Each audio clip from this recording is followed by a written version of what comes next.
हमारे आसपास के पदार्थों को हम दो आधार पर विभाजित करते हैं। एक तो हम उनकी भौतिक संरचना के आधार पर विभाजित करते हैं और भौतिक संरचना के आधार पर पदार्थ 5 प्रकार के थे और वो कौन कौन से थे। तो पहला जो प्रकार है वो है ठोस, दूसरा जो प्रकार आ जाता है वो है द्रव, तीसरा जो प्रकार आ जाता है वो है गैस। ये 3 प्रकार तो मेन थे और इसके अलावा चौथा था प्लाज्मा और पांचवा था BEC। तो ये तो भौतिक संरचना के आधार पर पदार्थों के प्रकार हो गए। रासायनिक संरचना के आधार पर भी पदार्थों को 3 भागों में विभाजित किया जाता है और पहला जो प्रकार आता है वो है तत्व, दूसरा जो आ जाता है वो है यौगिक और तीसरा जो आ जाता है वो है मिश्रण। तो रासायनिक संरचना के आधार पर पदार्थों को 3 श्रेणियों में विभाजित किया जाता है, तत्व, यौगिक और मिश्रण। इस वीडियो में हम इन 3 श्रेणियों के बारे में बात करेंगे, तत्व, यौगिक और मिश्रण।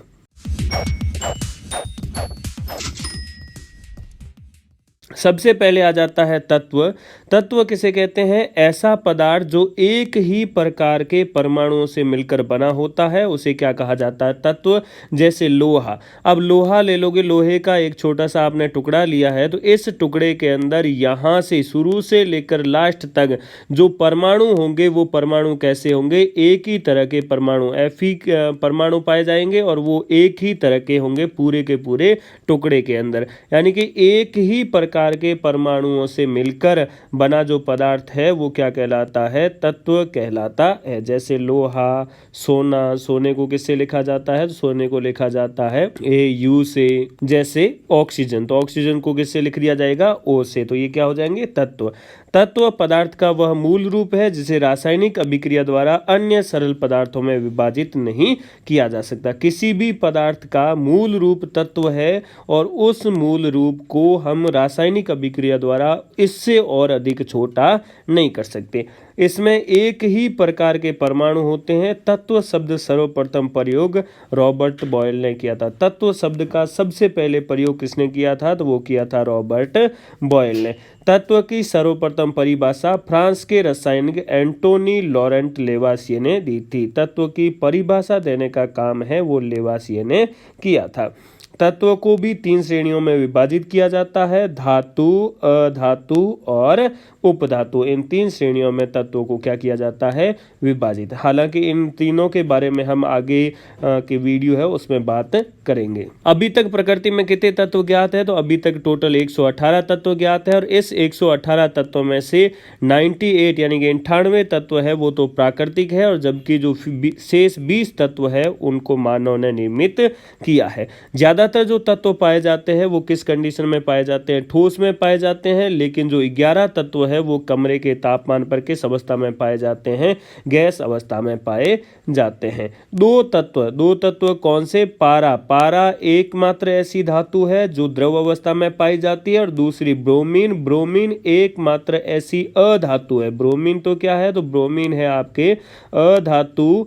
और जो पारा है, पारा क्या है? पारा एकमात्र ऐसी धातु है जो कमरे के तापमान पर द्रव अवस्था में पाई जाती है और ब्रोमीन एकमात्र ऐसी अधातु है जो कमरे के तापमान पर द्रव अवस्था में पाई जाती है।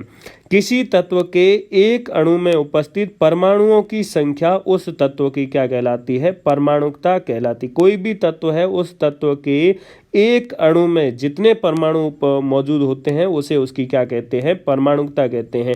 जैसे ऑक्सीजन का ले लिया O2, तो O2 ऑक्सीजन का एक अणु है और इसमें कितने ऑक्सीजन के परमाणु मौजूद है? तो 2। इसका मतलब ऑक्सीजन की परमाणुकता कितनी हो जाएगी?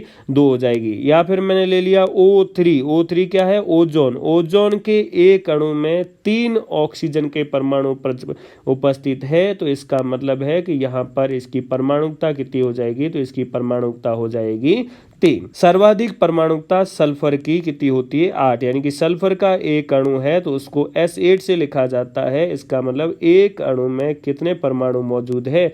8 परमाणु मौजूद है, अर्थात सल्फर की परमाणुकता कितनी है? 8। कुछ एक परमाणुक, द्विपरमाणुक और बहुपरमाणुक है वो तत्व आ जाते हैं। ऑर्गन है वो एक परमाणुक है। Helium, neon, sodium, iron, aluminium और कॉपर, ये कुछ एक परमाणुक तत्व है। और द्विपरमाणुक कौन से हैं? तो कुछ द्विपरमाणुक तत्व आ जाते हैं, oxygen, hydrogen, nitrogen, chlorine, iodine, bromine, fluorine, यानी कि इन सभी के एक एक अणु में कितने परमाणु मौजूद है? दो दो। और बहुपरमाणु कौन से हो जाएंगे? फॉस्फोरस के एक अणु में कितने परमाणु मौजूद है? तो 4, सल्फर के 8 और ओजोन के कितने हो गए?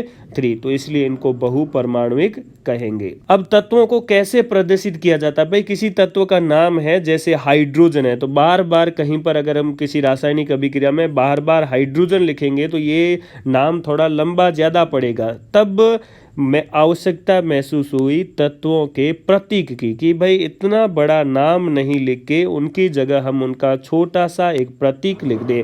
और सबसे पहले प्रतीक लिखने का काम है वो किसने किया था? डाल्टन ने। डाल्टन ऐसे प्रथम वैज्ञानिक थे जिन्होंने तत्वों के प्रतीकों का प्रयोग किया। और डाल्टन ने जो प्रतीक दिए थे वो प्रतीक कुछ इस प्रकार थे।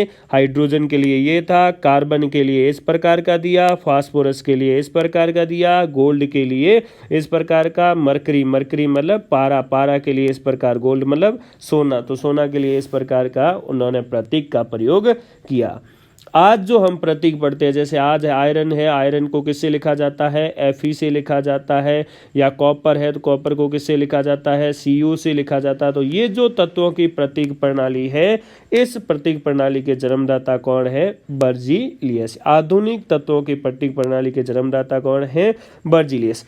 अधिकतर जो तत्व है उनके प्रतीक उन तत्वों के अंग्रेजी नामों के 1 या 2 अक्षरों से बने होते हैं। उनका जो अंग्रेजी नाम है उसी से उसका लिखा जाता है। जैसे सल्फर है तो सल्फर का सबसे पहले का जो एस अक्षर है वो ले लिया जाता है। या फिर कुछ तत्व ऐसे होते हैं जिनका 2 से नाम लिखा जाता है, भाई 2 अक्षरों से भी नाम लिखा जाता है। ऑक्सीजन है तो ऑक्सीजन का नाम O से स्टार्ट है, तो इसलिए हमने इसके प्रतीक क्या लिख दिया? O लिख दिया। जब भी हम किसी तत्व का प्रतीक लिख रहे होते हैं तब अगर एक अक्षर से लिखते हैं तो वो अक्षर हमेशा कैपिटल में होता है। और अगर 2 अक्षरों से लिखा जाता है, किसी भी तत्व का नाम अगर 2 अक्षरों से लिखा जाता है तो पहला नाम तो उसका क्या होगा?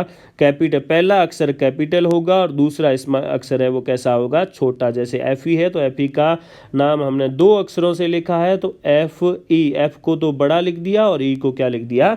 छोटा। किसी भी प्रतीक के पहले अक्षर को बड़ी वर्णमाला में तथा दूसरे अक्षर को छोटी वर्णमाला में लिखा जाता है। नॉर्मली तत्वों का नाम उनके अंग्रेजी नामों से लिया जाता है। कुछ तत्व ऐसे हैं जिनका प्रतीक उनके लैटिन नाम से लिखा गया है। उनके अंदर उनका जो लैटिन नाम था उसी नाम से उनका प्रतीक लिख दिया। जैसे एंटीमनी है, इसका जो प्रतीक है वो किससे लिखा जाता है? Sb से। हालांकि जो रूल है उसके अनुसार तो इसका नाम या तो A से स्टार्ट होना चाहिए था या फिर इसका AN या AT ऐसा लिखना चाहिए था, लेकिन इसका क्या लिखा जाता है? Sb। क्यों? क्योंकि इसका लैटिन नाम है वो स्टीबियम होता है तो उससे लिखा जाता है। कॉपर है तो कॉपर का क्या लिखा जाता है? Cu। क्यों? क्योंकि लैटिन नाम क्या है? क्यूप्रम। गोल्ड के लिए क्या लिखा जाता है? Au। क्यों? क्योंकि इसका लैटिन नाम क्या है? ऑरम। आयरन मतलब लोहे को किससे लिखा जाता है? Fe से क्यों लिखा जाता है? क्योंकि इसका लैटिन नाम क्या है? फेरम है। लेड या फिर शीशे का प्रतीक क्या हो जाएगा? तो शीशे का प्रतीक हो जाएगा Pb, क्योंकि इसका लैटिन नाम प्लम्बम है। उसी तरह पारे का जो प्रतीक है वो हो जाएगा Hg, क्योंकि इसका लैटिन नाम हाइड्रोजीरम।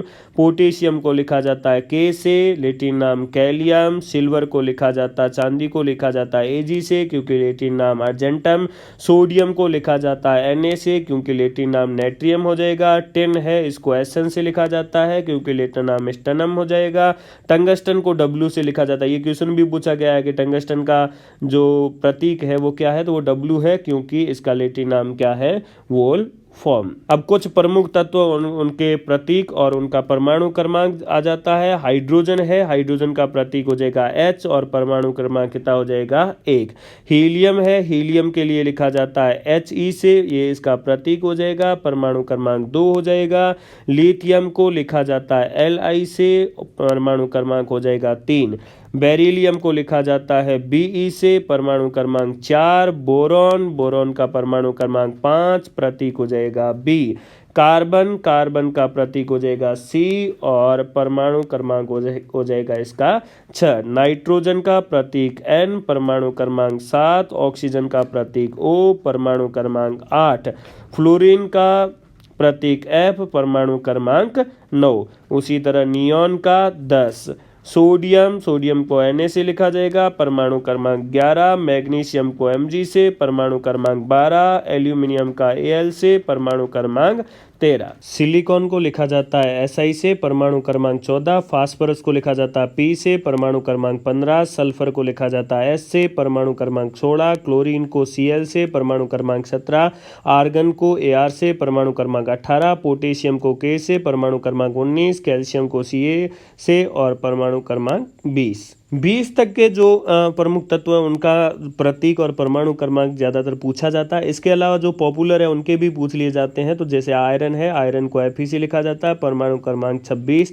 कोबाल्ट को Co से, परमाणु क्रमांक 27। कॉपर को Cu से, परमाणु क्रमांक 29। चांदी को Ag से, परमाणु क्रमांक 47। सोने को Au से, परमाणु क्रमांक 79। पारा या मरकरी को लिखा जाता है Hg से और परमाणु क्रमांक हो जाएगा 18। अब आ जाते हैं यौगिक किसे कहेंगे? जब दो या दो से अधिक अलग अलग परमाणु या इसको कह सकते हैं अलग अलग तत्व जब निश्चित अनुपात में मिल जाते हैं तब वो किसका निर्माण कर देते हैं?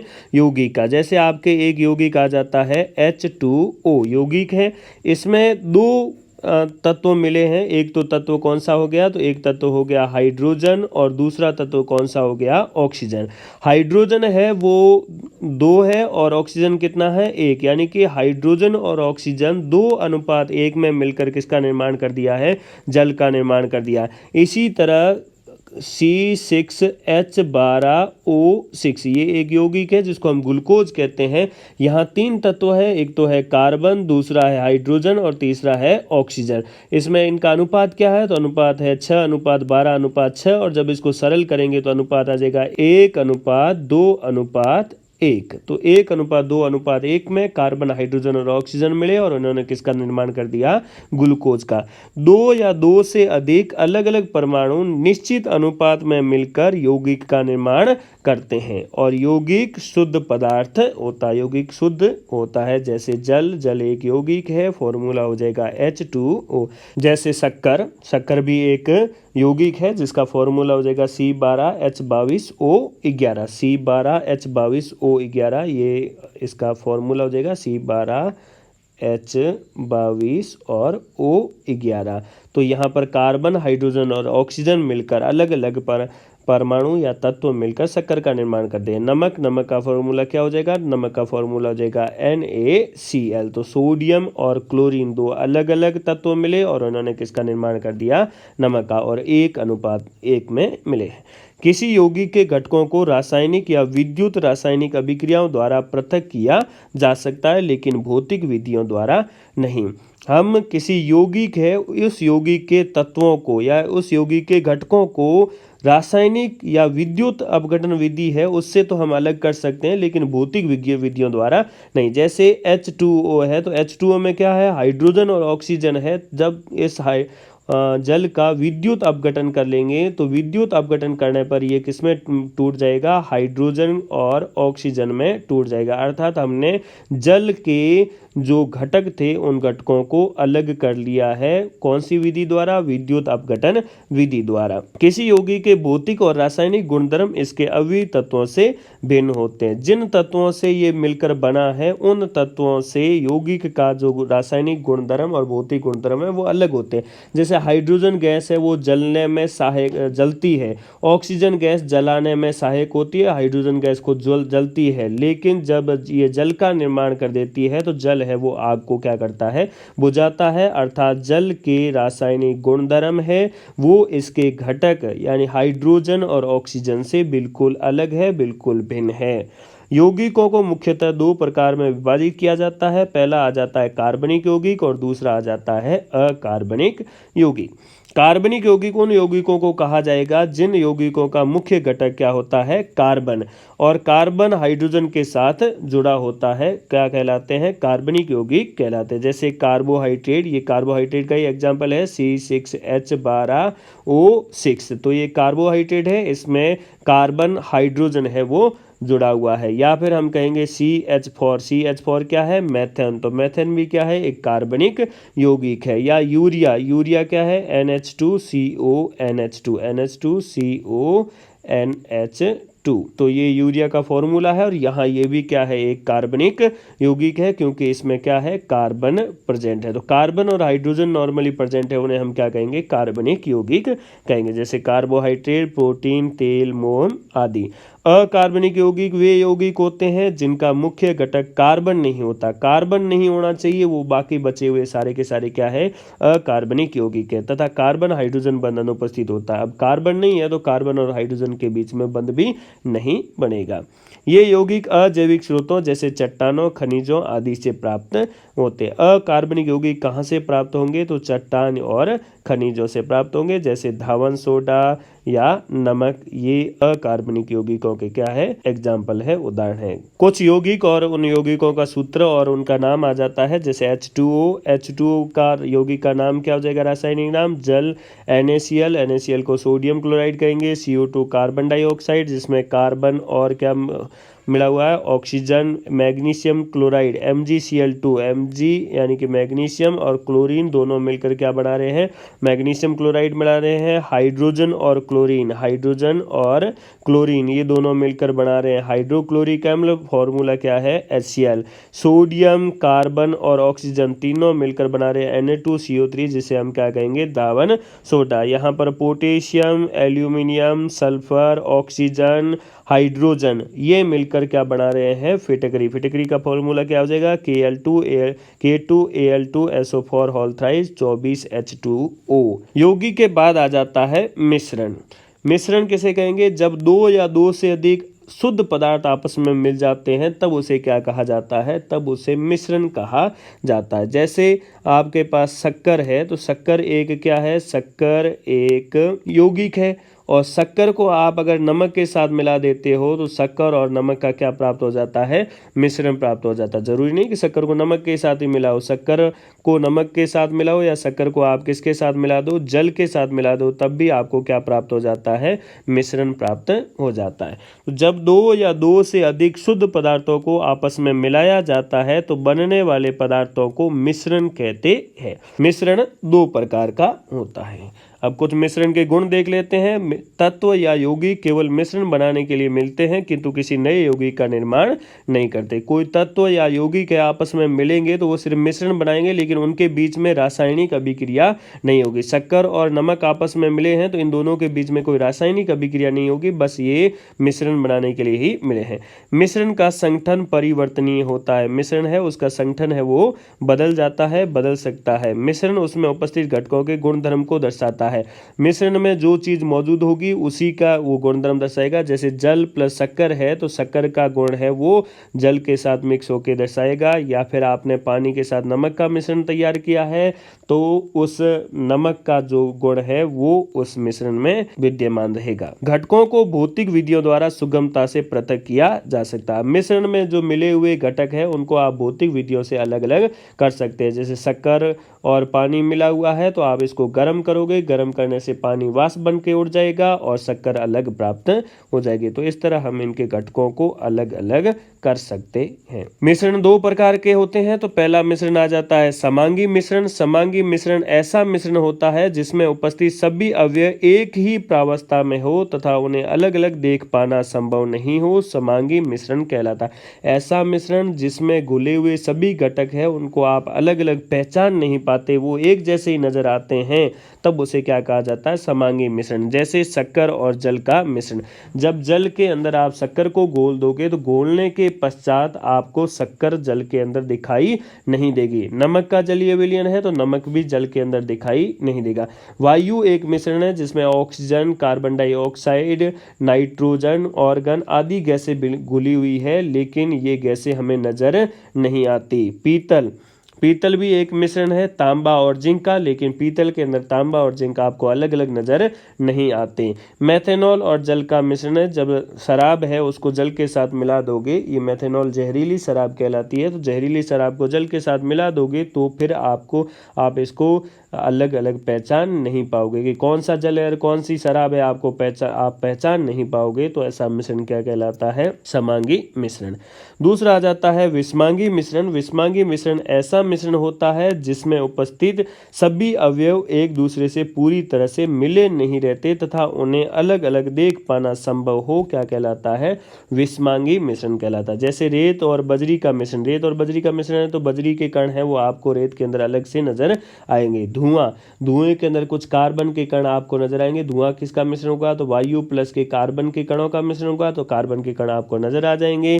जल और तेल का मिश्रण है, जल और तेल आपको अलग अलग नजर आएंगे। जल में रेत मिली हुई है, बालू मिली हुई है, तो वो भी आपको अलग से नजर आएगी। या नमक व चीनी का मिश्रण है तो वो भी आपको अलग अलग नजर आ जाएगा। तो इस प्रकार का मिश्रण क्या कहलाएगा? विषमांगी मिश्रण कहलाएगा।